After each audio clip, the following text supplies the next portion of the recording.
차가운 벽, 낯선 방. 어머니, 여기 좋잖아요. 공기도 맑고 시설도 깨끗하고 저희가 바빠서 자주 못 찾아봬도 여기서 친구분들이랑 편하게 지내시는 게 좋지 않겠어요? 박민서 62세는 잠에서 깨자마자 귓가에 맴도는 아들의 목소리를 들었다. 그 목소리는 다정했지만 왠지 모르게 차가운 칼날 같았다. 그녀는 눈을 떴다. 낯선 천장이 보였다. 회색빛 벽지와 차가운 공기. 어젯밤 늦게 도착해 제대로 보지 못했던 공간이 이제야 현실로 다가왔다. 몸을 일으키자 삐걱거리는 작은 침대가 흔들렸다. 곁에는 짐가방 하나만 덩그러니 놓여 있었다. 여기가 어디지? 그녀는 멍하니 중얼거렸다. 기억은 희미했다. 어제 아침까지 분명히 그녀는 30년 넘게 살아온 정든 집에서 된장찌개를 끓이고 있었다. 아들이 찾아와서는 엄마, 오랜만에 바람 좀 쐴래요? 좋은 곳에 모시고 갈게요. 라며 그녀를 채 태웠다. 딸 수진이도 합류해. 엄마, 우리 효도 관광 보내드리는 거예요. 라며 웃었다. 그녀는 그저 자식들이 자신을 생각해주는 마음에 기뻐하며 따라 나섰을 뿐이었다. 하지만 도착한 곳은 산 중턱에 위치한 낯선 건물이었다. 푸른 초원 요양원. 그녀는 그 이름을 보고도 현실을 깨닫지 못했다. 그저 좋은 공기 마시라고 데려온 곳이려니 생각했다. 아들 지훈이와 딸 수진이는 그녀를 방으로 안내하고는 이것저것 설명해주고는 급하게 떠났다. 엄마, 다음 주에 꼭 올게요. 수진이의 목소리가 들린 후 문이 닫히는 소리와 함께 그녀는 홀로 남겨졌다.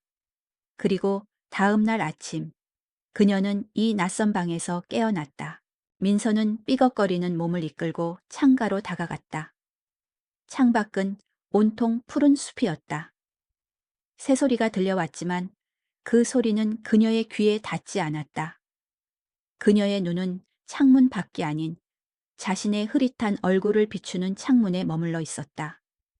언제 이렇게 늙어버렸지? 주름진 얼굴과 희끗희끗한 머리카락.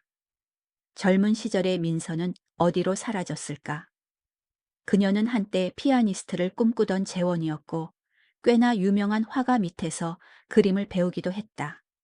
하지만 결혼과 함께 모든 것을 포기했다.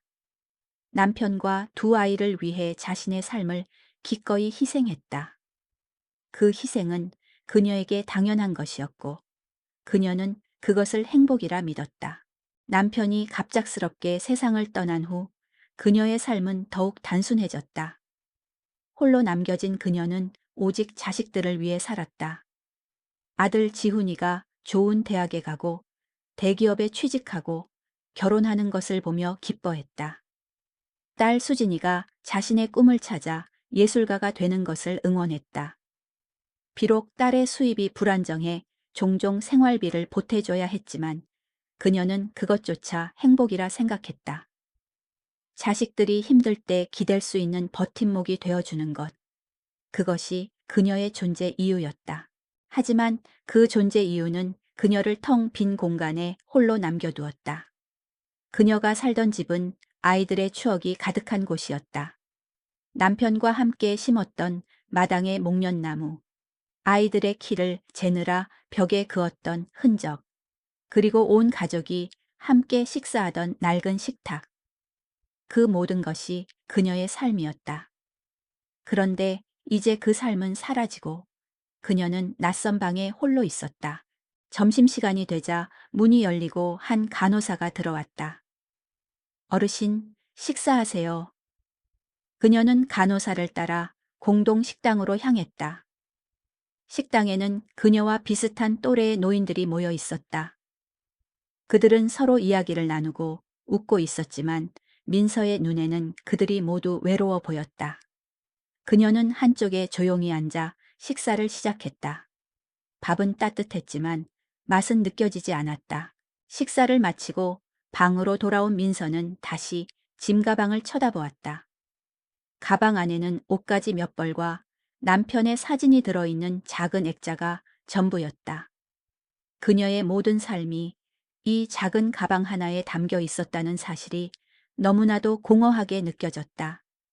그녀는 액자를 꺼내 들었다. 남편의 앳된 미소가 보였다. 35년 전 그가 그녀에게 청혼하며 민서야, 내가 세상에서 제일 행복한 여자로 만들어줄게. 나만 믿어. 라고 말하던 날이 떠올랐다. 그녀는 그 약속을 철석같이 믿었고 그를 위해 자신의 모든 것을 내려놓았다. 남편이 세상을 떠난 후에도 그녀는 그와의 약속을 지키기 위해 아이들을 훌륭하게 키워냈다. 그런데 지금 그녀는 어디에 있는가? 민서는 다시 창밖을 내다보았다. 푸른 숲은 여전히 아름다웠지만 이제는 그 아름다움이 그녀를 위로해주지 못했다. 오히려 그녀를 더욱 외롭게 만들 뿐이었다. 그녀는 휴대폰을 꺼내 들었다. 첫째 아들 지훈이에게 전화를 걸었다. 신호음이 몇 번 울리더니 지금은 전화를 받을 수 없습니다. 다음에 다시 걸어주세요. 라는 자동응답 메시지가 흘러나왔다. 그녀는 다시 딸 수진이에게 전화를 걸었다. 몇 번의 신호음 끝에 수진이의 목소리가 들렸다. 엄마, 저 지금 작업 중이라 바빠. 나중에 다시 전화할게. 그리고 뚝 전화가 끊겼다. 그녀의 손이 떨렸다. 두 아이 모두 그녀의 전화를 받지 않았다. 엄마가 여기 있는 걸 모르는 걸까? 아니면 알고도 그러는 걸까? 그녀는 혼란스러웠다. 그녀는 아들 지훈이의 말을 다시 떠올렸다. 저희가 바빠서 자주 못 찾아뵈도 그 말은 그저 그녀를 이곳에 맡기기 위한 변명이었을까? 그녀의 눈에 눈물이 고이기 시작했다. 그 눈물은 슬픔 때문이 아니었다. 그것은 배신감과 혼란, 그리고 무엇보다 자신의 삶에 대한 깊은 허무함 때문이었다. 그녀는 지난 30년간 오직 가족을 위해 살았다. 남편의 아내로, 아이들의 어머니로. 하지만 정작 그녀 자신은 어디에도 없었다. 그녀의 삶은 한낱 역할극에 불과했단 말인가. 그녀는 자신이 얼마나 나약하고 무기력한 존재인지 깨달았다. 그녀의 삶은 마치 유리 공예품처럼 아름답지만 작은 충격에도 산산조각 날 수 있는 연약한 것이었다. 그녀는 침대에 걸터 앉았다. 텅 빈 방 안에서 그녀의 작은 몸이 더욱 작아 보였다. 그녀의 삶은 과연 어디로 향하고 있는가? 그녀의 내면은 거친 파도에 휩쓸리는 작은 배처럼 흔들리고 있었다. 평생을 가족이라는 등대를 향해 항해해 왔는데 이제 그 등대는 사라지고 그녀는 망망대해에 홀로 표류하고 있었다. 그녀의 눈에서는 눈물이 하염없이 흘러내렸다. 그것은 62년간 억눌러 왔던 모든 감정이 한꺼번에 터져나오는 울음이었다. 그 울음은 누구에게도 들리지 않았지만 그녀의 마음속에서는 폭풍처럼 몰아치고 있었다. 낡은 앨범 속 희미한 미소, 낯선 방의 공기는 갇혀 있었다. 민서는 하루 종일 그 작은 공간을 벗어나지 못했다. 식사 시간 외에는 창밖을 멍하니 바라보거나 짐 가방에서 꺼낸 물건들을 만지작거렸다. 가방 안에는 옷가지 몇 벌과 남편의 사진이 든 액자 외에 낡은 앨범 한 권이 더 있었다.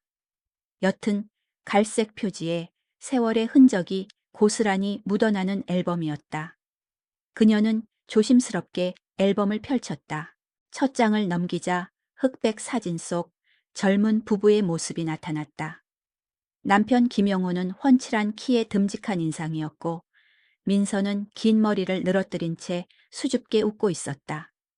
결혼 직후 영호가 첫 월급으로 사주었던 목련나무 아래서 찍은 사진이었다. 그녀는 그때의 기억을 생생하게 떠올렸다. 결혼 전 그녀는 음대를 나와 피아니스트의 꿈을 키우고 있었다. 꽤 유명한 교수에게 인정을 받아 유학을 준비 중이기도 했다. 하지만 영호와 사랑에 빠지면서 모든 것이 바뀌었다. 영호는 그녀의 재능을 누구보다 아끼고 응원했지만 집안 형편이 넉넉하지 못해 유학을 보내줄 수가 없었다. 민서는 고민 끝에 유학을 포기하고 영호와 결혼을 택했다. 민서야, 내 꿈을 포기하게 해서 미안해. 하지만 내가 평생 너를 행복하게 해줄게. 그의 진심 어린 눈빛을 보며 그녀는 확신했다. 그녀의 행복은 피아노 건반 위가 아니라 이 사람의 곁에 있는 것이라고. 그녀는 피아노 대신 살림 도구를 잡았고 연습실 대신 부엌을 오갔다. 그녀의 손은 건반 위를 춤추는 대신 따뜻한 밥을 짓고 아이들을 보듬는 일에 익숙해졌다. 앨범의 다음 장을 넘기자 두 아이, 지훈이와 수진이의 어린 시절 사진들이 펼쳐졌다. 장난감 기차를 가지고 노는 지훈이, 분홍색 원피스를 입고 해맑게 웃고 있는 수진이. 사진 속 아이들은 세상 모든 것을 가진 듯 행복해 보였다. 그녀는 사진들을 한 장 한 장 넘기며 잊고 지냈던 순간들을 되새겼다. 아이들의 첫걸음, 첫 재롱, 처음 엄마라고 부르던 순간. 그녀는 그 모든 순간들을 가슴에 품고 살아왔다. 아이들을 키우는 일은 결코 쉽지 않았다. 영호가 갑작스럽게 세상을 떠난 후 그녀는 홀로 남겨졌다. 아직 어린 두 아이를 키우기 위해 그녀는 낮에는 식당에서 일하고 밤에는 바느질 부업을 하며 잠을 줄여야 했다. 힘든 나날이었지만 그녀는 단 한 번도 후회하지 않았다. 아이들의 해맑은 웃음이 그녀에게는 가장 큰 힘이었으니까. 사진 속에는 아이들의 성장 과정이 고스란히 담겨 있었다. 졸업식, 입학식, 그리고 어른이 되어가는 모습들. 지훈이는 명문대에 합격해온 가족이 기뻐했던 날, 수진이는 미술대학에 합격해 그림을 그리던 날, 그녀는 그 모든 순간에 함께했다. 아이들의 꿈을 이루어주기 위해 그녀는 자신의 꿈을 기꺼이 희생했다. 남편과 약속했었다. 당신 목까지 아이들을 잘 키울게. 그녀는 그 약속을 지키기 위해 평생을 바쳤다. 마지막 장에는 흐릿한 가족 사진이 있었다. 남편과 그녀, 그리고 훌쩍 커버린 지훈이와 수진이가 함께 찍은 사진이었다. 모두 웃고 있었지만 그녀의 눈에는 그 웃음이 어딘가 쓸쓸해 보였다. 사진 속 그녀의 눈빛은 무언가를 포기한 듯 희미하게 빛나고 있었다. 그녀는 앨범을 덮었다. 앨범을 덮자마자 그녀의 가슴 한구석에서 먹먹한 통증이 올라왔다. 그녀의 삶은 오직 이 앨범 속 사진들로만 채워져 있었다. 그녀의 삶에는 박민서라는 이름 대신 지훈 엄마, 수진 엄마라는 이름만 존재했다. 그녀는 그 사실을 이제야 깨달았다. 지난 세월 동안 그녀는 자신의 존재를 잊고 살아왔던 것이다. 저녁 무렵 문이 살짝 열리더니 한 남자가 들어왔다. 그는 그녀의 맞은편 방에 사는 오민준 65세이라는 사람이었다. 민준은 말없이 그녀에게 따뜻한 차 한 잔을 건넸다. 차가운 데서 오래 앉아 있으면 몸에 안 좋아요. 그의 목소리는 낮고 부드러웠다. 민서는 그제야 자신이 창가에 앉아 꽤 오래 앨범을 들여다보고 있었다는 사실을 깨달았다. 감사합니다. 그녀는 조심스럽게 차를 받았다. 뜨거운 차를 한 모금 마시자 얼어붙었던 몸과 마음이 조금씩 녹아내리는 듯했다. 민주는 그녀의 곁에 앉아 잠시 침묵했다. 그는 그녀에게 아무것도 묻지 않았고 어떤 위로의 말도 건네지 않았다. 그저 조용히 그녀의 곁을 지켜줄 뿐이었다. 그 침묵 속에서 민서는 묘한 편안함을 느꼈다. 민주는 그녀에게 앨범을 보았다는 것을 눈치챈 듯 조심스럽게 입을 열었다. 여기 계신 분들은 모두 앨범 한 권씩은 품고 사시는 것 같아요. 낡은 앨범 속에서 잃어버린 자신을 찾는 거죠. 그의 말은 그녀의 가슴을 꿰뚫는 듯했다. 잃어버린 자신. 그녀는 정말 자신의 삶을 잃어버렸던 것일까? 저는 제 삶이 행복하다고 생각했어요. 아이들을 잘 키워내는 것이 제 삶의 전부라고 믿었어요. 민서는 자신도 모르게 속마음을 털어놓았다. 민주는 고개를 끄덕이며 말했다. 그게 잘못된 건 아니죠. 하지만 아이들도 각자의 삶이 있고 이제는 어르신도 어르신만의 삶을 찾으셔야 할 때인 것 같아요. 그의 말은 그녀의 굳게 닫혔던 마음에 작은 균열을 만들었다. 그녀는 민준에게 물었다. 여기는 왜 오셨어요? 민준은 잠시 망설이다가 말했다. 제 아들도 저를 이곳으로 보냈거든요. 사업 때문에 바쁘다고. 하지만 저는 압니다. 제가 더 이상 그들의 삶에 필요하지 않다는 것을. 그의 목소리에는 슬픔과 체념이 섞여 있었다. 민서는 그의 말에 깊은 공감을 느꼈다. 어쩌면 그녀도 민준과 같은 처지일지도 모른다는 생각에 가슴이 저며왔다. 그녀는 밤늦게까지 잠을 이루지 못했다. 낡은 앨범 속 젊은 민서와 지금의 늙은 민서가 교차했다. 젊은 민서는 꿈과 열정으로 가득했지만 늙은 민서는 허무함과 공허함만 남아 있었다. 그녀는 자신의 삶을 되돌아보았다. 과연 그녀는 행복했을까? 아이들을 키우며 행복했던 순간들도 있었지만 그 행복은 그녀만의 것이 아니었다. 그것은 아이들과 남편의 행복이었다. 그녀는 자신의 행복을 위해 무엇을 했는가? 아무것도 없었다. 그녀는 그저 가족의 행복을 위해 희생하고 또 희생했을 뿐이었다.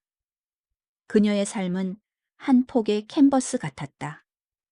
남편과 아이들이 그림을 그리는 동안 그녀는 그저 그 캔버스를 묵묵히 들고 있었던 것이다. 그녀는 침대에서 일어나 창가로 다가갔다. 창밖의 밤하늘에는 별이 총총 빛나고 있었다. 그녀는 별을 보며 생각했다. 나의 삶은 이제 어떻게 되는 걸까? 그녀는 자신의 삶을 잃어버린 채 망망대해를 표류하는 작은 배처럼 느껴졌다. 방향을 잃고 목적지를 잃어버린 채 그녀는 잃어버린 자신의 조각들을 찾아야만 했다. 낡은 앨범 속 희미한 미소 뒤에 숨겨진 진짜 박민서를 말이다. 희미해진 목소리, 멀어진 거리.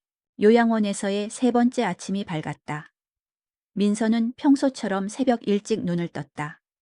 하지만 더 이상 누군가를 위해 된장찌개를 끓일 필요도 낡은 집을 쓸고 닦을 필요도 없었다. 그녀는 그저 작은 침대에 누워 천장을 멍하니 바라볼 뿐이었다. 텅 빈 시간은 그녀를 무겁게 짓눌렀다. 아침 식사를 마치고 방으로 돌아온 민서는 다시 휴대폰을 들었다. 이제는 두 아이와 통화하는 것이 그녀의 유일한 일과이자 희망이었다. 먼저 아들 지훈에게 전화를 걸었다. 신호음이 길게 울리고 나서야 지훈의 목소리가 들려왔다. 엄마, 벌써 전화했어요? 나 지금 회의 들어가야 해서 바빠. 아니, 그냥 잘 지내나 해서. 응, 나 잘 지내. 엄마는 거기 괜찮아요? 밥은 맛있고? 다음에 시간 내서 갈게. 지훈의 목소리는 다정했지만 어딘가 모르게 건조하고 형식적이었다. 마치 정해진 대본을 읽는 것처럼. 민서는 더 이상 말을 잇지 못했다. 그녀가 무언가 더 말하려 하면 지훈은 항상 엄마, 나 진짜 지금 끊어야 해. 다음에 통화하자. 라며 전화를 끊었다. 짧은 통화가 끝나고 민서의 가슴은 다시 먹먹해졌다. 그녀는 아들의 목소리에서 멀어져가는 거리를 느꼈다. 다음은 딸 수진에게 전화를 걸었다. 수진은 지훈보다는 전화 통화가 길었다. 엄마, 나 어제 작품 마감 때문에 밤샜어. 너무 힘들다. 수진은 늘 자신의 일과 어려움을 먼저 이야기했다. 민서는 딸의 이야기를 들으며 고개를 끄덕였다. 우리 딸 고생이 많네. 그래도 밥은 잘 챙겨 먹고 다니지? 응, 그럼. 엄마는 거기서 심심하지 않아? 요양원 사람들 다 괜찮고? 엄마 친구들도 사귀고 그래야 해. 수진의 목소리에는 걱정이 담겨 있었지만 그 걱정은 그녀의 진심이라기보다는 의무감에 가까웠다. 민서는 수진이에게 솔직한 마음을 털어놓고 싶었다. 수진아, 엄마는 여기가 너무 외롭다. 우리 집으로 돌아가고 싶어 라고. 하지만 그 말이 수진이에게 짐이 될까봐 그녀는 차마 입을 떼지 못했다. 응, 여기 괜찮아. 걱정하지 마. 그녀는 다시 가면을 썼다. 통화를 마친 후 민서는 창가에 앉아 생각에 잠겼다. 그녀는 평생을 자식들에게 짐이 되지 않으려 노력했다. 남편이 죽고 혼자 두 아이를 키울 때도 그녀는 단 한 번도 힘든 내색을 하지 않았다. 아이들이 독립한 후에도 그녀는 그들에게 기대려 하지 않았다. 오히려 지훈이가 결혼할 때 전세금을 보태주고 수진이가 작업실을 구할 때도 선뜻 돈을 내주었다. 그녀는 그 모든 것이 아이들을 위한 일이라고 생각했다. 하지만 이제 그녀는 요양원에 있었다. 지훈이가 말했던 바빠서 자주 못 찾아뵈도라는 말은 이제 그녀의 현실이 되었다. 일주일에 한두 번 걸려오는 전화는 점점 횟수가 줄어들었고 그마저도 1분 남짓한 짧은 통화가 전부였다. 그녀의 존재는 아이들의 삶에서 점점 희미해져 갔다. 점심 식사 후 민서는 산책을 나섰다. 맑은 공기와 푸른 숲은 아름다웠지만 그녀의 마음은 여전히 공허했다. 산책로를 걷다가 벤치에 앉아 있는 민준을 발견했다. 그는 묵묵히 책을 읽고 있었다. 민서는 그의 옆에 조심스럽게 앉았다. 책 읽으시는 걸 좋아하시나 봐요. 네. 읽다 보면 시간이 금방 가니까. 저도 예전에는 책 읽는 걸 좋아했는데 민서는 더 이상 말을 잇지 못했다. 민주는 그녀의 말을 가만히 듣고 있었다. 어르신도 책 좋아하시면 저와 함께 읽으실래요? 여기 작은 도서관도 있어요. 아니요, 괜찮아요? 그녀는 선뜻 그의 제안을 받아들이지 못했다. 평생을 가족이라는 울타리 안에서만 살았던 그녀에게 낯선 사람과 관계를 맺는 것은 낯설고 두려운 일이었다. 그녀는 여전히 과거의 자신에게 갇혀 있었다. 그날 밤 민서는 다시 잠을 이루지 못했다. 늦은 밤 거실 TV에서 흘러나오는 뉴스 소리가 들려왔다. 서울 용산구의 고급 아파트 가격이. 아나운서의 목소리가 들리자 그녀의 귀가 번쩍 뜨였다. 그녀가 살던 집이 있는 동네였다.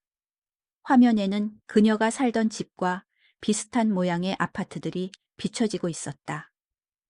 김지훈 씨는 어머니를 위한 효도 관광을 계획하며 뉴스에 나온 인터뷰의 이름이 김지훈이었다. 그녀는 혹시나 하는 마음에 TV 화면을 주시했다.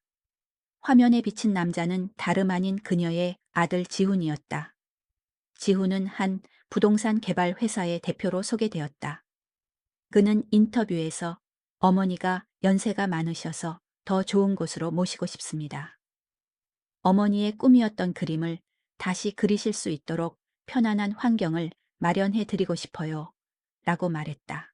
민서는 충격을 받았다. 지훈이 그녀를 이곳에 맡기기 위해 말했던 변명들과 너무나도 똑같은 말이었다. 그녀는 믿을 수 없었다. 아들은 성공한 사업가였지만 그녀에게는 그저 다정한 아들이었다. 그녀는 아들이 이렇게 성공한 것을 자랑스럽게 여겼다.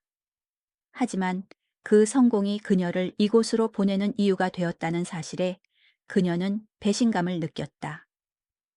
아들은 그녀의 꿈을 이야기했지만 정작 그녀의 꿈이 무엇인지 진정으로 알고는 있을까?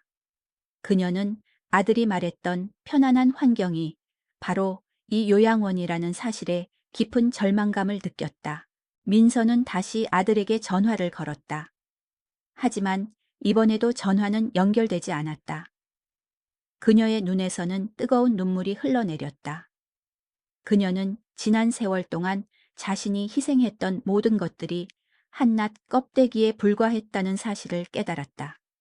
그녀의 삶은 아이들의 성공을 위한 발판이었고 이제 그 발판의 역할이 끝난 것이다. 그녀는 더 이상 그들의 삶에 필요하지 않은 존재가 되어버렸다. 그녀는 창밖의 어둠을 보며 한없이 울었다. 밤하늘의 별들은 여전히 빛나고 있었지만 그녀의 마음속에는 아무런 빛도 들어오지 않았다. 그녀는 자신이 얼마나 깊은 어둠 속에 갇혀 있었는지 이제야 깨달았다. 그녀의 세상은 오직 아이들을 중심으로 돌아가고 있었다. 이제 아이들이 떠나자 그녀의 세상은 멈춰버렸다. 그녀는 자신이 누구인지, 무엇을 위해 살아야 하는지 알 수 없었다. 그녀는 침대 머리맡에 놓인 낡은 앨범을 보았다. 사진 속 젊은 민서는 행복해 보였다. 하지만 그 행복은 얼마나 진실된 것이었을까? 그녀는 이제 그 젊은 민서에게 묻고 싶었다. 너는 정말 행복했니? 아니면 그저 행복해 보여야만 한다고 믿었던 거니? 그녀는 자신의 삶을 되돌아보며 깊은 고뇌에 빠졌다. 거울 속 낯선 얼굴, 민서는 충격에서 헤어나오지 못했다. 아들이 TV에 나와 어머니를 위한 편안한 환경을 운운하는 모습은 그녀의 가슴에 깊은 상처를 남겼다. 그녀는 그날 밤을 꼬박 세웠다. 이른 새벽, 그녀는 침대에서 일어나 화장실로 향했다. 거울에 비친 자신의 모습은 낯설었다. 눈물로 얼룩진 얼굴, 헝클어진 머리카락, 그리고 깊게 파인 주름들. 나는 누구지? 그녀는 거울 속 낯선 얼굴에게 조용히 물었다. 그녀의 머릿속은 복잡했다. 남편과 아이들을 위해 희생했던 지난 세월이 주마등처럼 스쳐 지나갔다. 그녀는 젊은 시절의 꿈을 포기하고 밤낮 없이 일하며 가족을 부양했다. 그 모든 희생은 가족의 행복을 위한 것이었고 그녀는 그 희생이 당연하다고 생각했다. 하지만 이제 그 희생은 그녀를 낯선 요양원에 가두고 자식들은 그녀의 희생을 미화하며 자신들의 성공을 포장하고 있었다. 그녀는 자신이 이용당했다는 사실에 분노했다. 아침 식사 후 민서는 산책을 나섰다. 그녀는 무작정 걷고 싶었다. 걷고 또 걸으며 이 복잡한 마음을 정리하고 싶었다. 산책로를 따라 걷다가 그녀는 한 구석에 앉아 있는 민준을 발견했다. 그는 어제처럼 조용히 책을 읽고 있었다. 그녀는 조심스럽게 그의 곁으로 다가갔다. 어제 아들을 TV에서 봤어요. 민서는 자신도 모르게 속마음을 털어놓았다. 민주는 그녀의 말을 듣고 조용히 고개를 끄덕였다. 그는 그녀에게 어떤 질문도 하지 않았지만 그의 따뜻한 눈빛은 그녀에게 위안을 주었다. 아들은 저를 위해 이곳에 보냈다고 했어요. 편안한 환경에서 그림을 다시 그리시라고. 그녀의 목소리는 떨렸다. 민주는 그녀의 말을 가만히 듣고 있었다. 하지만 저는 그림을 그리지 않았어요. 아이들을 키우느라 붓을 잡을 시간이 없었어요. 그런데 이제 와서 편안하게 그림을 그리라니 민서의 눈에 다시 눈물이 고였다. 그녀의 가슴 속에 응어리졌던 모든 감정이 터져나오는 순간이었다. 민주는 말없이 그녀의 어깨를 토닥여 주었다. 그의 따뜻한 손길은 그녀에게 큰 위로가 되었다. 저도 비슷한 경험이 있어요. 민준이 조용히 입을 열었다. 제 아들은 제가 평생 운영했던 가게를 팔아서 그 돈으로 사업을 시작했어요. 저에게는 평생의 삶의 터전이었는데 아들은 그저 낡은 가게라고만 생각했던 것 같아요. 민준의 목소리에도 슬픔과 체념이 섞여 있었다. 민서는 그의 말에 깊은 공감을 느꼈다.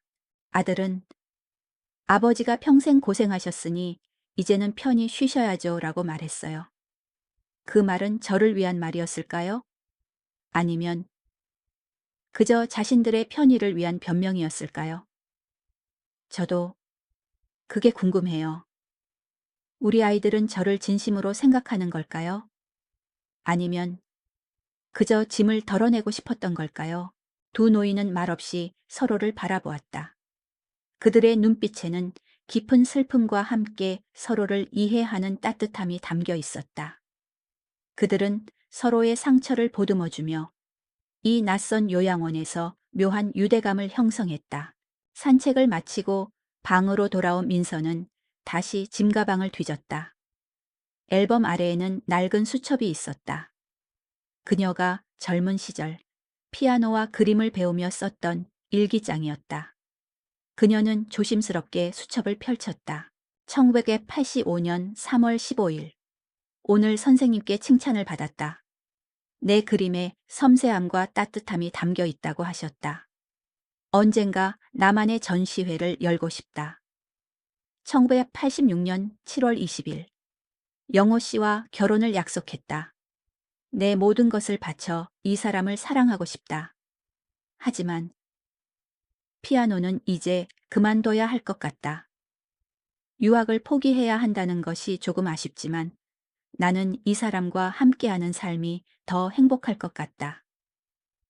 1987년 12월 1일. 지훈이가 태어났다. 이제 나는 엄마라는 새로운 이름을 갖게 되었다. 내 삶은 이제 더 이상 나만의 것이 아니다. 그녀는 일기장을 읽어 내려가며 눈물을 흘렸다. 그녀의 젊은 시절 꿈과 열정이 고스란히 담겨 있었다. 그녀는 그 꿈을 포기하고 엄마라는 이름으로 살아가기 위해 자신의 모든 것을 내려놓았다. 그녀는 그 선택을 후회하지 않았다. 하지만 이제 그녀는 그 선택의 대가를 치르고 있었다. 그녀의 삶은 가족의 행복이라는 이름으로 포장되었지만 그 속에는 그녀의 꿈과 열정, 그리고 그녀 자신의 존재가 모두 사라져 있었다. 그녀는 거울을 다시 보았다. 낯선 얼굴이 그녀를 바라보고 있었다.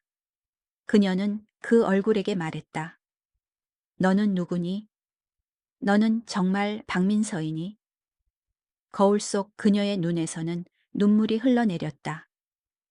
그녀는 자신의 삶을 잃어버린 채 살아왔다는 사실에 깊은 슬픔을 느꼈다. 그녀는 이제 자신의 삶을 되찾아야만 했다. 늦었지만 이제라도 진짜 박민서로 살아가야만 했다. 그녀의 마음속에서 조용히 무언가가 깨어나기 시작했다. 그것은 잃어버렸던 자신을 찾아 떠나는 길고 외로운 여행의 시작이었다. 찢어지지 않은 편지 한 장. 민서는 낡은 수첩을 품에 안고 한참을 울었다. 젊은 시절의 꿈과 열정이 고스란히 담긴 그 작은 수첩은 그녀의 잃어버린 과거를 보여주는 거울과도 같았다. 그녀는 수첩을 조심스럽게 책상 서랍에 넣었다. 그리고 그 서랍 맨 안쪽에서 그녀는 낯선 봉투 하나를 발견했다. 봉투는 색이 바래고 모서리가 달아 있었다. 봉투 겉면에는 민서에게라는 글씨가 삐뚤빼뚤 적혀 있었다. 그녀는 봉투를 들고 한참을 망설였다. 이것은 누구의 편지일까? 혹시 남편이 보낸 마지막 편지일까? 그녀는 조심스럽게 봉투를 뜯었다. 봉투 안에는 얇고 낡은 편지지 한 장이 들어 있었다. 편지지에는 그녀의 젊은 시절 친구였던 정은숙의 글씨가 적혀 있었다. 민서야, 네가 결혼하고 나서 벌써 1년이 지났네. 너는 잘 지내고 있니? 나는 네가 피아노를 치고 그림을 그리던 모습을 아직도 생생하게 기억해. 너의 그림은 정말 따뜻하고 너의 연주는 사람들의 마음을 움직이는 힘이 있었지. 나는 네가 꼭 성공할 거라고 믿었는데 결혼하고 나서 갑자기 연락이 끊겨서 얼마나 걱정했는지 몰라. 혹시라도 힘들면 언제든 나에게 연락해. 네 옆에는 항상 내가 있다는 것을 잊지 마. 나는 네가 다시 피아노 앞에 앉고 붓을 잡는 날을 기다릴게. 편지지를 읽어 내려가던 민서의 손이 떨렸다. 이 편지는 그녀가 결혼하고 얼마 되지 않아 받았던 편지였다. 하지만 그녀는 이 편지를 읽어볼 겨를도 없이 아이를 낳고 기르는 일에만 몰두했다. 며칠 전 낡은 수첩을 찾아 헤매다 이 봉투를 발견했지만 그때는 정신이 없어 그냥 서랍에 넣어두었었다. 그녀는 이 편지를 이제야 읽게 되었다는 사실에 깊은 슬픔을 느꼈다. 나는 내 친구의 진심도 몰라주고 내 자신도 잊어버리고 살았구나. 그녀는 편지를 품에 안고 흐느꼈다. 그 눈물은 오랜 세월 동안 잊고 지냈던 자신의 존재를 다시 발견한 기쁨과 그동안의 삶에 대한 후회가 뒤섞인 눈물이었다.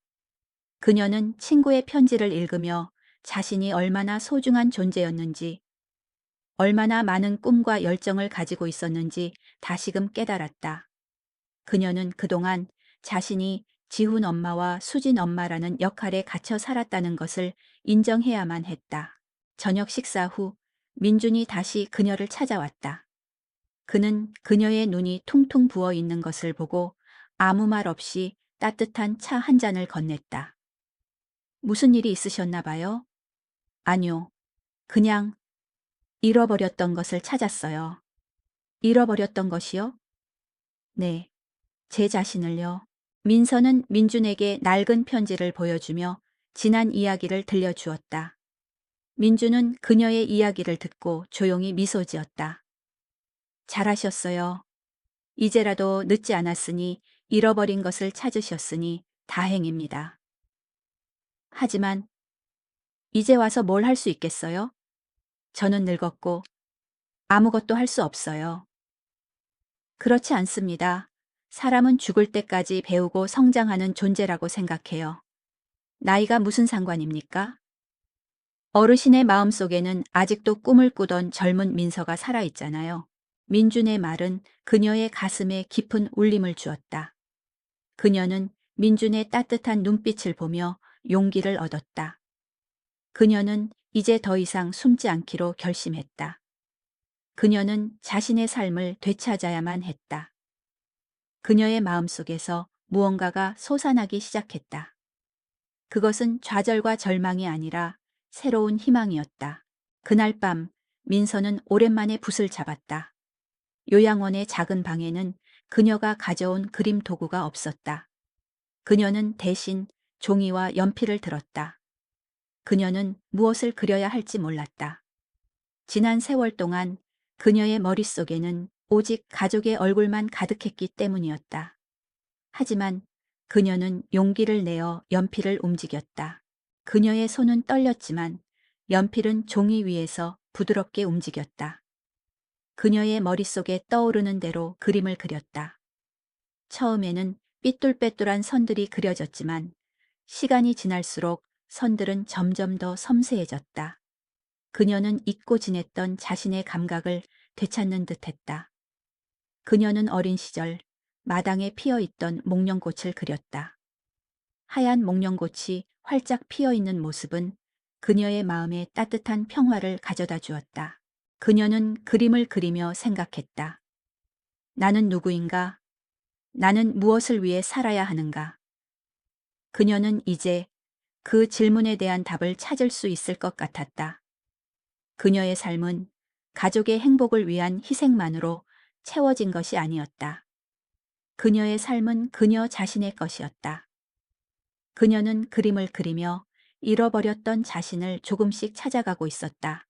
그녀의 작은 방에는 늦은 밤까지 연필이 종이를 스치는 소리만 들려왔다. 그 소리는 그녀의 마음에 잃어버린 꿈을 찾아주는 아름다운 선율처럼 느껴졌다.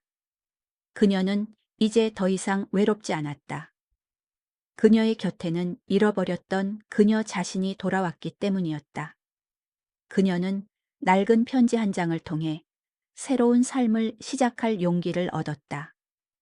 그녀의 마음속에 묻어두었던 작은 희망의 불씨가 다시 타오르는 순간이었다. 더 이상 짐이 되지 않겠다. 민서는 며칠 동안 잠 못 이루고 밤새워 그림을 그렸다. 연필로 그린 목련꽃은 비록 서툴렀지만 그녀의 마음속에는 잊고 지냈던 꿈과 열정이 다시 피어나는 것 같았다. 그녀는 더 이상 멍하니 창밖을 바라보거나 아이들의 전화만 기다리지 않았다. 그림을 그리는 동안 그녀는 진정한 자신을 만나는 기분을 느꼈다. 그녀가 낡은 수첩에 적힌 정은숙의 편지를 몇 번이고 다시 읽는 것을 본 민주는 그녀에게 그림 도구를 선물했다. 작은 스케치북과 몇 자루의 색연필이었다. 어르신, 이제 연필 말고 색을 입혀보세요. 어르신의 마음에도 색을 입혀보세요. 그의 따뜻한 말에 민서는 눈시울이 붉어졌다. 그녀는 조심스럽게 스케치북을 펼치고 색연필을 들었다. 오랜만에 잡는 색연필이었지만 그녀의 손은 망설이지 않았다. 그녀는 어린 시절 친구 은숙과 함께 보았던 바다를 그렸다. 푸른 바다와 하얀 파도, 그리고 그 위를 날아가는 갈매기들. 그림을 그리는 동안 그녀의 마음은 평화로워졌다. 그녀의 방에는 그림들이 하나둘씩 늘어갔다. 목련꽃, 바다, 그리고 낡은 앨범 속 젊은 시절의 그녀의 모습까지. 그녀는 그림을 통해 잃어버렸던 자신을 찾아가는 여정에 몰두했다. 그녀는 요양원의 작은 도서관에서 그림책들을 찾아보기도 하고 민준과 함께 산책을 하며 풍경을 스케치하기도 했다. 그녀의 변화는 요양원의 다른 사람들도 눈치챌 수 있을 정도였다. 늘 조용하고 쓸쓸해 보이던 그녀의 얼굴에 조금씩 생기가 돌기 시작했고 그녀의 눈빛은 다시 빛을 되찾았다. 그녀는 이제 더 이상 외톨이가 아니었다. 민준과 함께 이야기를 나누고 다른 노인들과도 교류하며 그녀는 새로운 관계를 맺기 시작했다. 그러던 어느 날 지훈과 수진이 예고 없이 요양원을 찾아왔다. 그들의 손에는 과일 바구니와 그녀가 좋아하는 빵이 들려 있었다. 엄마, 오랜만에 왔지? 바빠서 미안해. 지훈의 목소리는 여전히 다정했지만 민서는 그들의 방문이 어딘가 어색하게 느껴졌다. 그들의 방문은 그녀를 위한 것이라기보다는 그들 자신의 죄책감을 덜어내기 위한 의무적인 방문처럼 느껴졌다. 민서는 그들을 방으로 안내했다. 방 안에는 그녀가 그린 그림들이 여기저기 붙어 있었다. 지훈과 수지는 그림을 보고 놀란 표정을 지었다. 엄마, 이거 엄마가 그린 거예요? 와, 진짜 잘 그렸다. 수지는 그림을 만져보며 감탄했다. 지훈도 어머니가 예전부터 그림을 잘 그리셨잖아요. 이제라도 다시 시작하셔서 다행이에요. 라며 웃었다. 하지만 민서는 그들의 칭찬에 기쁘지 않았다. 그들은 그녀의 꿈을 짓밟은 장본인들이었기 때문이었다. 그녀는 더 이상 그들의 위선적인 행동을 참을 수 없었다. 너희들, 그림을 그리는 게 내가 행복한 거라고 생각하니? 민서의 목소리는 차갑게 가라앉았다. 지훈과 수지는 당황한 표정으로 그녀를 바라보았다. 엄마, 무슨 말을 하는 거예요? 우리가 엄마를 위해서 얼마나 노력했는데. 노력? 너희들이 나를 위해 뭘 했는데? 너희들은 그저 나를 짐짝처럼 이곳에 버려두고 너희들의 편의를 위해 내 삶을 조작했잖아. 내가 그림을 그리는 게 너희들이 편해서 좋은 거잖아. 내가 행복해서가 아니라. 민서의 목소리는 떨렸지만 그녀의 눈빛은 단호했다. 지훈과 수지는 그녀의 말에 할 말을 잃었다. 그들은 어머니가 이렇게 변할 줄은 상상도 하지 못했다. 그들은 늘 조용하고 순종적인 어머니만 보아왔기 때문이었다. 엄마, 그게 아니에요. 우리는 엄마를 진심으로. 진심? 진심이었다면 왜 내 집을 팔았니? 내가 평생을 바쳐 지켜온 그 집을 왜 너희 마음대로 처분했니? 민서는 더 이상 참을 수 없었다. 그녀는 그들에게 그동안 억눌러 왔던 모든 감정을 쏟아냈다. 그들의 눈에는 놀라움과 함께 약간의 두려움이 서려 있었다.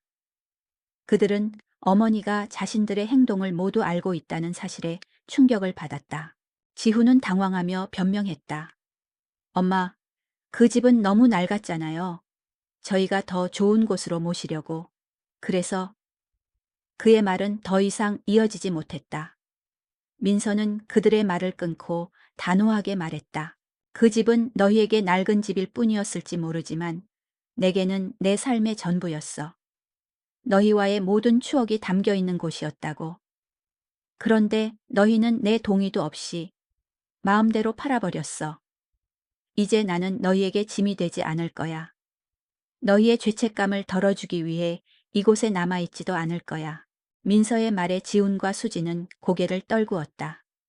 그들은 어머니가 이렇게 강하게 나올 줄은 몰랐다. 그들의 눈빛에는 후회와 함께 어머니에 대한 미안함이 가득했다. 하지만 민서는 더 이상 그들의 감정에 흔들리지 않았다. 그녀는 이미 자신의 삶을 되찾기로 결심했기 때문이었다. 엄마, 저희가 잘못했어요. 정말 죄송해요. 수지는 눈물을 흘리며 그녀의 손을 잡았다. 하지만 민서는 수진의 손을 부드럽게 뿌리쳤다. 너희의 사과를 받으러 온 게 아니야. 나는 이제 너희의 엄마가 아니라 그냥 박민서로 살고 싶어. 그녀는 그들에게 등을 보였다. 그녀의 뒷모습은 더 이상 나약하고 무력한 노인의 뒷모습이 아니었다. 그것은 자신의 삶을 되찾으려는 한 여성의 강인한 뒷모습이었다. 지훈과 수지는 말없이 요양원을 떠났다. 그들이 떠난 후 민서는 다시 그림을 그렸다. 그녀의 손은 떨리지 않았다. 그녀는 이제 더 이상 누군가의 엄마가 아니었다. 그녀는 그냥 박민서였다. 그녀는 자신의 삶을 되찾는 첫걸음을 내딛었다. 그녀의 마음속에는 더 이상 슬픔이나 절망이 없었다. 그 대신 앞으로 다가올 새로운 삶에 대한 기대와 희망으로 가득 차 있었다. 작은 방, 새로운 시작. 지훈과 수진이 떠난 후 민서는 한동안 멍하니 앉아 있었다. 그녀는 그들이 남겨둔 과일 바구니와 빵을 쳐다보았다. 그것들은 마치 그녀의 지난 세월처럼 겉은 화려해 보였지만 속은 텅 비어 있었다. 그녀는 망설임 없이 바구니와 빵을 쓰레기통에 버렸다. 그리고는 결심했다. 더 이상 그들의 그림자에 갇혀 살지 않겠다고. 그녀는 민준에게 자신의 결심을 털어놓았다. 저 여기를 떠나려 해요. 제 힘으로 다시 시작하고 싶어요. 민준은 그녀의 말을 듣고 놀라기보다는 기쁜 미소를 지었다. 정말 잘 생각하셨어요. 이제라도 자신의 삶을 찾으려는 용기, 정말 대단하십니다. 그의 응원은 그녀에게 큰 힘이 되었다. 민서는 다음 날 아침 요양원 사무실로 향했다. 그녀는 그동안 모아두었던 비상금과 남편이 남겨준 약간의 유산으로 새로운 보금자리를 찾기로 결심했다. 요양원 원장은 그녀의 갑작스러운 결정에 당황했지만 그녀의 단호한 눈빛을 보고 더 이상 말리지 않았다. 어머니, 혹시라도 힘든 일 있으시면 언제든지 전화 주세요. 저희가 도와드릴게요. 원장의 말은 진심처럼 들렸지만 민서는 그저 고개를 끄덕일 뿐이었다. 그녀는 더 이상 누군가의 도움에 의존하고 싶지 않았다. 그녀는 자신의 힘으로 자신의 삶을 개척하고 싶었다. 며칠 후 그녀는 요양원을 떠났다. 짐이라고는 작은 가방 하나와 그녀가 그린 그림 몇 점이 전부였다. 그녀의 발걸음은 가벼웠다. 낯선 곳으로 향하는 길이었지만 그녀의 마음은 설렘과 희망으로 가득 차 있었다. 그녀는 서울 변두리의 한 작은 동네에 월세방을 구했다. 방은 작았지만 깨끗하고 창문으로 햇살이 잘 들어왔다. 그녀는 방을 구석구석 쓸고 닦았다. 그리고는 벽에 그녀가 그린 그림들을 붙였다. 그녀의 작은 방은 순식간에 그녀만의 갤러리로 변했다. 그녀는 창가에 앉아 따뜻한 햇살을 맞으며 차 한 잔을 마셨다. 이제야 내 집 같네. 그녀의 입계는 옅은 미소가 번졌다. 새로운 삶은 순탄치 않았다. 그녀는 일자리를 구하기 위해 여기저기 돌아다녔다. 그녀의 나이에 맞는 일자리는 많지 않았다. 식당 설거지, 건물 청소, 아파트 경비원. 그녀는 묵묵히 일자리를 찾아다녔다. 그러던 중 그녀는 우연히 한 문화센터에서 초보자를 위한 미술 교실 포스터를 보게 되었다. 그녀의 심장이 다시 뛰기 시작했다. 그녀는 용기를 내어 문화센터로 찾아갔다. 강색에 자신이 예전에 그림을 그렸었다는 사실을 털어놓았지만 그녀는 정식으로 그림을 배운 적이 없었다. 하지만 그녀가 그린 그림들을 본 강사는 그녀의 재능을 알아보고 그녀를 보조 강사로 채용했다. 어머니의 그림에는 따뜻함이 담겨 있어요. 아이들에게 그림을 가르치시면 좋을 것 같습니다. 강사의 말에 민서는 눈물을 글썽겼다. 잃어버렸던 꿈이 이제 다시 현실이 되는 순간이었다. 그녀는 아이들에게 그림을 가르치며 행복을 느꼈다. 아이들의 해맑은 웃음과 서툰 그림들은 그녀의 마음을 따뜻하게 만들었다.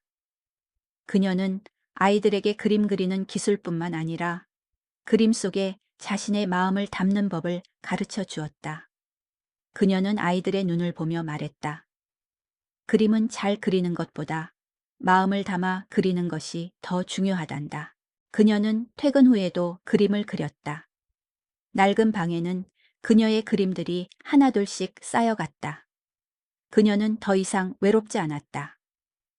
그녀의 곁에는 그림이 있었고 그녀의 마음속에는 꿈이 있었다.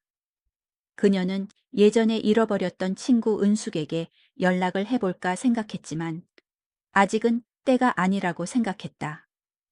그녀는 완전히 새로운 박민서가 되었을 때, 그때 은숙을 만나고 싶었다. 그녀는 작은 방에서 새로운 삶을 시작했다. 그녀의 삶은 더 이상 누군가의 희생으로 채워지지 않았다. 그녀의 삶은 그녀 자신의 선택과 노력으로 채워져 갔다. 그녀는 거울을 보며 미소 지었다.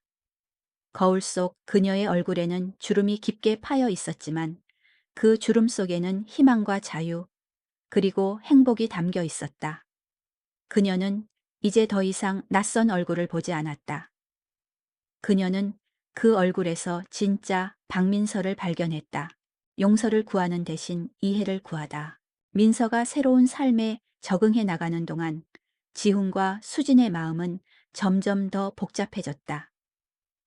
어머니를 요양원에 맡긴 후 그들은 죄책감과 함께 알 수 없는 공허함을 느꼈다. 처음에는 어머니가 잘 지내고 계시리라 믿으며 자신들의 바쁜 일상에 몰두하려 했지만 민서가 마지막에 던졌던 차가운 말들은 그들의 마음속에 깊은 상처를 남겼다. 이제 나는 너희의 엄마가 아니라 그냥 박민서로 살고 싶어. 그 말은 그들에게 어머니의 존재가 얼마나 당연시되었는지, 그리고 그 당연함 속에 그들이 얼마나 큰 상실감을 숨기고 살았는지를 깨닫게 했다. 그들은 어머니의 전화가 오지 않는다는 사실에 처음에는 안도했지만 시간이 지날수록 불안해졌다. 그들은 어머니가 정말 자신들을 떠난 것 같은 느낌을 받았다. 수지는 밤늦게까지 작업실에 틀어박혀 그림을 그렸지만 붓이 손에 잡히지 않았다. 어머니의 마지막 모습이 자꾸만 떠올랐다. 단호하고 차갑게 느껴졌던 어머니의 눈빛. 그 눈빛 속에는 그녀가 알지 못했던 깊은 슬픔과 배신감이 서려 있었다.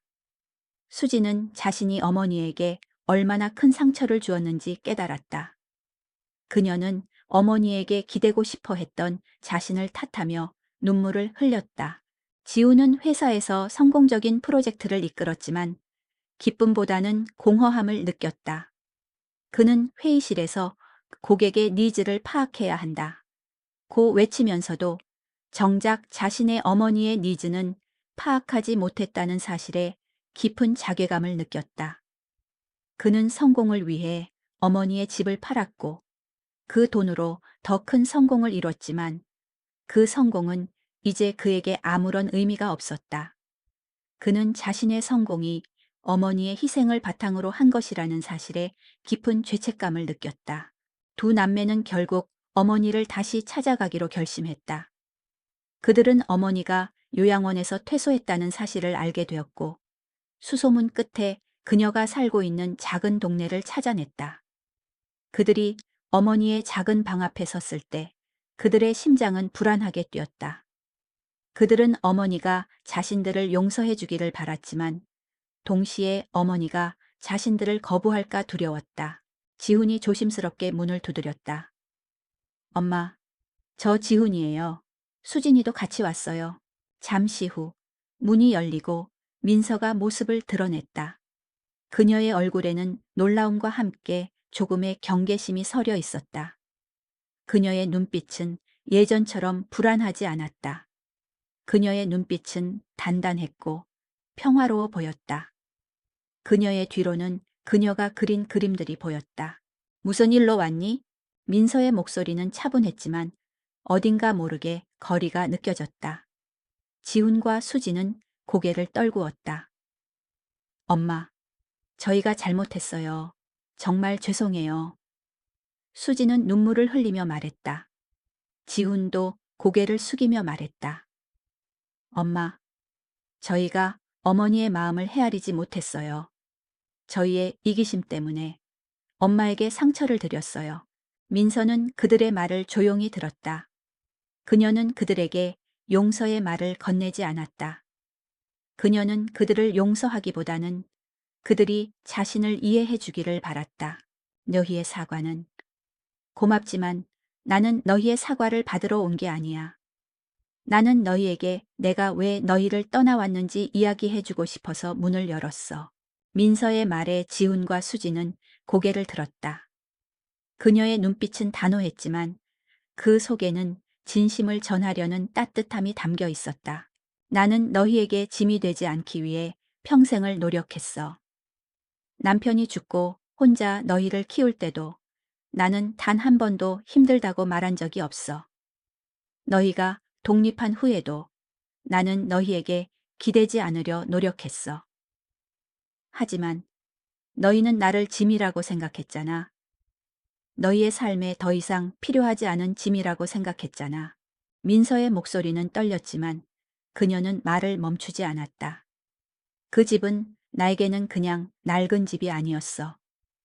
그 집은 너희의 아빠와 내가 처음 만났던 곳이고 너희가 태어나고 자랐던 곳이야.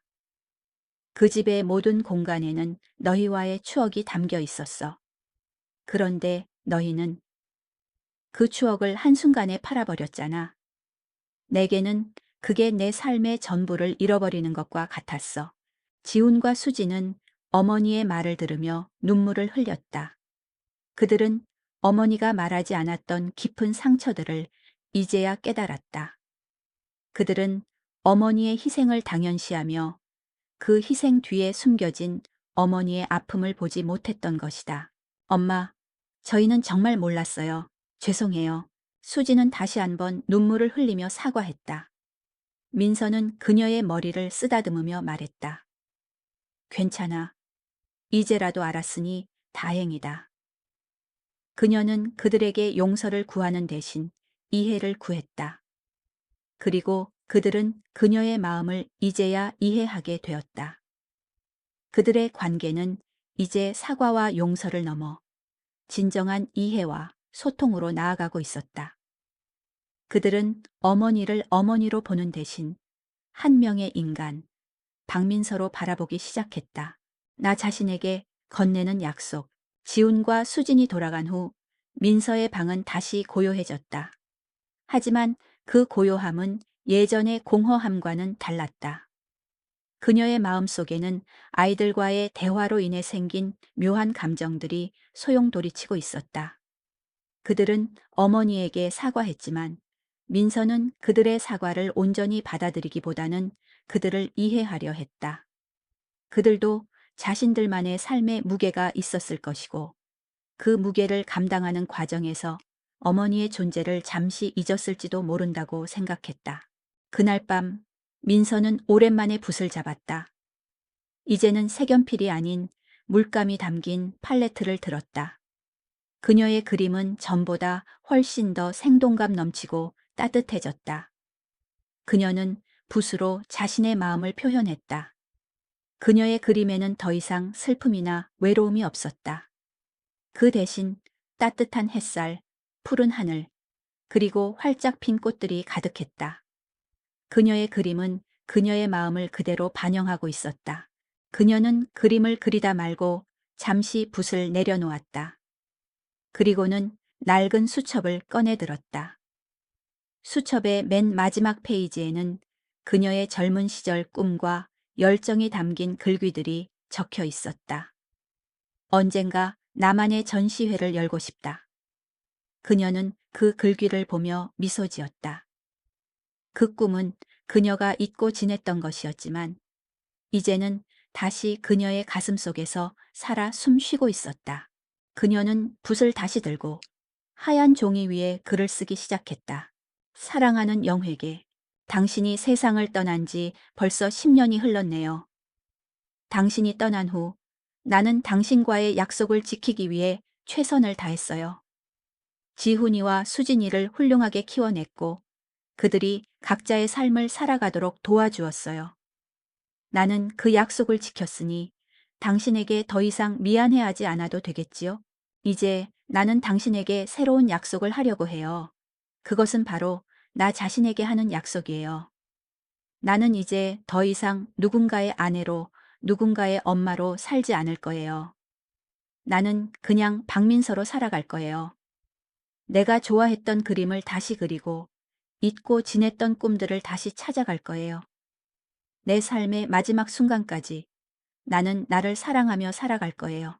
당신에게는 미안하지만 이제 당신의 곁을 떠나려 해요. 당신을 향했던 나의 사랑과 그리움은 이제 나의 삶을 향한 열정으로 바뀌었어요.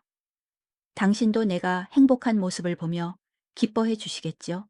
안녕, 영호. 그리고 안녕, 나 자신.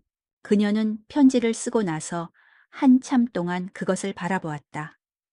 편지 속에는 그녀의 지난 삶에 대한 정리와 앞으로의 삶에 대한 새로운 다짐이 담겨 있었다. 그녀는 남편에게 작별을 고함으로써 비로소 자신의 삶을 온전히 되찾을 수 있었다. 그녀는 더 이상 과거에 얽매이지 않고 새로운 미래를 향해 나아갈 수 있었다. 다음 날 민서는 문화센터 보조 강사 일을 마치고 돌아오는 길에 작은 꽃집에 들렀다. 그녀는 그곳에서 붉은 장미 한 송이를 샀다. 그녀는 장미를 들고 집으로 돌아왔다. 그리고는 꽃병에 장미를 꽂고 그 옆에 그녀가 쓴 편지를 두었다. 붉은 장미는 그녀의 마음속에 다시 피어난 열정과 희망을 상징하는 것 같았다. 그녀는 창가에 앉아 차를 마시며 장미를 바라보았다. 그녀는 이제 더 이상 외롭지 않았다. 그녀의 곁에는 그림이 있었고 그녀의 마음속에는 꿈이 있었다. 그녀는 자신의 삶을 되찾았고 그 삶을 사랑하게 되었다. 그녀는 이제야 진정한 행복이 무엇인지 깨달았다. 그것은 누군가를 위해 희생하는 것이 아니라 자기 자신을 사랑하고 아끼는 것이었다. 그녀는 거울을 보며 미소 지었다.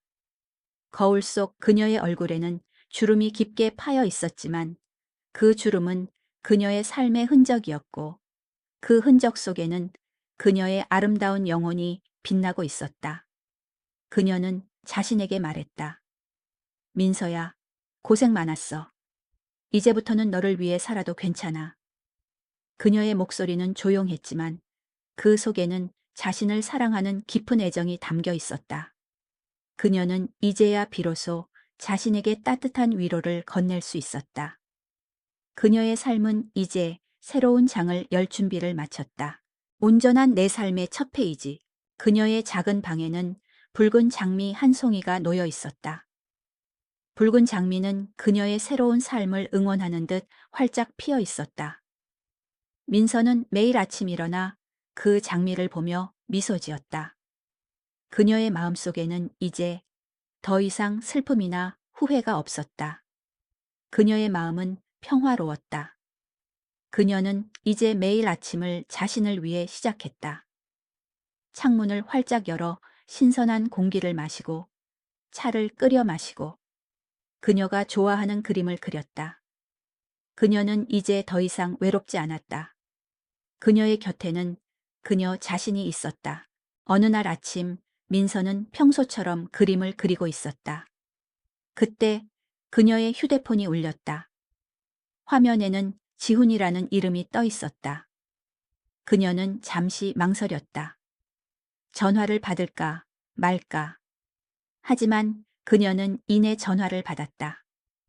여보세요. 그녀의 목소리는 차분했고 흔들림이 없었다. 엄마, 저 지훈이에요. 잘 지내세요? 지훈의 목소리는 조심스러웠다. 민서는 그들의 사과와 이해를 받아들였지만 아직 그들에게 온전히 마음을 열 수는 없었다. 그녀는 그들에게 상처를 준 것에 대한 미안함을 느끼게 하고 싶었다. 그들이 그녀의 삶을 이해하고 그녀를 한 사람의 인간으로 존중해 주기를 바랐다. 응, 잘 지내. 너는? 저희가 어머니께 너무 죄송해서요. 저희가 어머니가 좋아하시는 미술 전시회 티켓을 구했어요. 혹시 저희와 함께 가주실 수 있을까요? 지훈의 목소리에는 진심이 담겨 있었다. 그는 어머니에게 용서를 구하는 대신 어머니의 삶을 존중하려 노력하고 있었다. 그는 어머니의 꿈을 기억하고 그것을 응원하고 있었다. 민서는 그들의 변화를 느끼며 미소 지었다. 그녀는 더 이상 그들의 사과를 받아줄 필요가 없었다. 그들의 변화 자체가 그녀에게는 가장 큰 위로와 용서였다. 아니, 괜찮아.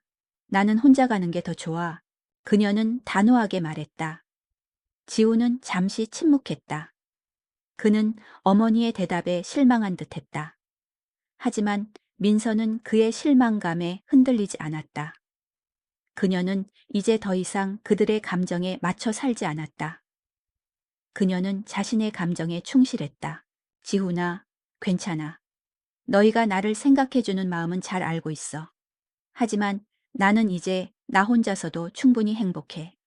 너희는 너희의 삶을 살고 나는 나의 삶을 살면 돼. 민서의 목소리는 부드러웠지만 단호했다. 그녀는 그들에게 더 이상 짐이 되지 않겠다는 약속을 지키고 있었다. 지훈은 그녀의 말에 더 이상 아무 말도 하지 못했다. 그는 어머니가 이제 더 이상 예전의 어머니가 아니라는 것을 깨달았다. 어머니는 이제 자신의 삶을 살고 있었다. 통화를 마친 후 민서는 다시 붓을 들었다. 그녀는 이제 더 이상 가족의 그림자를 그리지 않았다. 그녀는 자신의 삶을 그렸다. 그녀의 그림 속에는 그녀가 좋아하는 장미꽃이, 그녀가 좋아하는 햇살이, 그리고 그녀가 좋아하는 푸른 하늘이 가득했다. 그녀의 그림은 그녀의 삶을 그대로 보여주고 있었다. 자유롭고 아름답고 그리고 행복했다.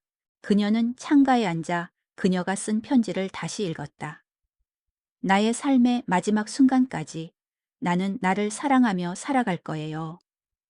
그 글귀를 읽으며 그녀는 미소 지었다. 그녀는 그 약속을 지키고 있었다. 그녀는 이제야 비로소 온전한 자신을 만났다. 그녀의 삶은 이제 시작이었다. 늦었지만 그녀는 자신의 삶을 찾았고 그 삶을 사랑하게 되었다. 그녀의 작은 방에는 햇살이 가득했다. 햇살은 그녀의 그림들을 비추고 있었다. 그림들은 그녀의 삶의 흔적이었고 그 흔적들은 아름답게 빛나고 있었다. 그녀는 차를 마시며 창밖을 내다보았다. 창밖에는 새들이 지저귀고 바람이 불고 있었다. 그녀의 마음은 평화로웠다. 그녀는 이제야 비로소 온전한 내 삶의 첫 페이지를 열었다.